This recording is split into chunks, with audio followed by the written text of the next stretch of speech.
এক মিনিটে আজকের টপ 10 খবর এবং একটি টিপস। পশ্চিমবঙ্গের খবর। নেতাজির প্রপৌত্র চন্দ্র বসু বিজেপি ছেড়ে তৃণমূল কংগ্রেসে যোগ দিলেন, ভোটের আগে বড় রাজনৈতিক চমক। মালদায় এনআইএ কংগ্রেস প্রার্থীসহ 6 জনকে আটক করেছে, এক আইএসএফ সদস্য গ্রেপ্তার।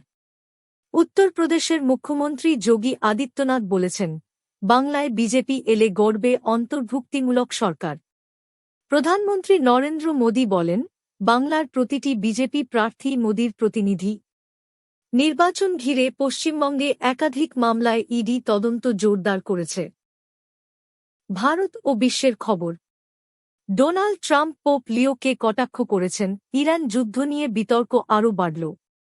ইসরায়েল ইরান উত্তেজনা, বেঞ্জামিন নেতানিয়াহু ট্রাম্পের ইরান নৌ অবরোধকে সমর্থন জানিয়েছেন। আসাম সরকার তেলেঙ্গানা হাইকোর্টের রায়ের বিরুদ্ধে সুপ্রিম কোর্টে গেছে, কংগ্রেস নেতা পবন খেরার মামলায়। দিল্লির নয়ডা লিংক রোডে শ্রমিক বিক্ষোভের জেরে যান চলাচল বন্ধ। নারী সংরক্ষণ আইন নিয়ে প্রধানমন্ত্রী নরেন্দ্র মোদী বলেছেন, এটি ভবিষ্যতের স্বপ্ন পূরণ করবে। আজকের টিপস, নেগেটিভিটি থেকে বাঁচার উপায় রত্ন ছাড়াই। প্রতিদিন সকালে 5 মিনিট ধ্যান করুন। বাড়িতে পরিষ্কার পরিচ্ছন্নতা রাখুন।